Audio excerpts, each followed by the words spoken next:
ایک پرسکون رات تھی۔ بارش ہلکی ہلکی برس رہی تھی۔ چھوٹے سے گاؤں میں گھروں کی کھڑکیوں سے پیلی روشنی نکل رہی تھی۔ ایک گھر کی چھت پر سبز ہلالی پرچم لہرا رہا تھا۔ یہ وہ پرچم ہے جس نے لاکھوں خوابوں کو حقیقت بنایا۔ گھر کے اندر ایک ماں اپنے بیٹے کو سینے سے لگا کر بیٹھی تھی۔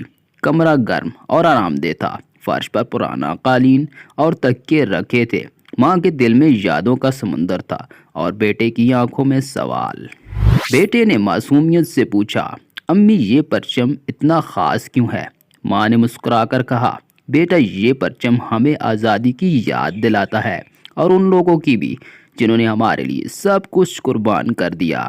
ماں کی آنکھوں میں آنسو تھے مگر ہونٹوں پر ہلکی سی مسکراہٹ بھی۔ یہ وہ آنسو تھے جو فخر اور دکھ دونوں کا پتہ دیتے تھے۔ سال 1947 تھا۔ ریلوے اسٹیشن پر لوگوں کا ہجوم۔ ہر کوئی اپنا گھر چھوڑ کر ایک نئے وطن کی طرف جا رہا تھا۔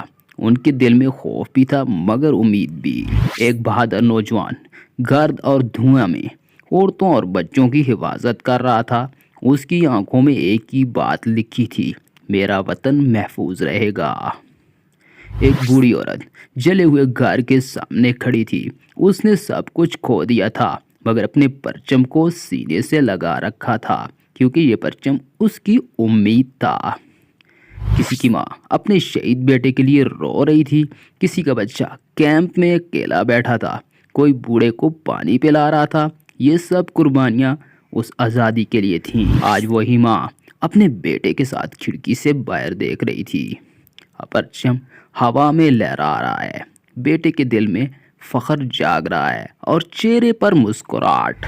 ہوا کے جھونکوں میں لہراتا سبز ہلالی پرچم، اس کے رنگ ہمیں یاد دلاتے ہیں سبز امن کا، سفید محبت کا اور چاند ستارہ روشنی کا۔ پارک میں بچے کھیل رہے ہیں، ہنس رہے ہیں۔ احمد اپنے ہاتھ میں چھوٹا سا پرچم لیے خوشی سے بھاگ رہا ہے۔ ماں دور سے مسکرا رہی ہے۔ یہی ہے آزادی کا اصل مزہ۔ سورج غروب ہونے کو ہے، آسمان سنہری ہے، پرچم بلند ہے، کبوتر اڑ رہے ہیں اور ہر زباں پر ایک ہی نعرہ، پاکستان زندہ باد۔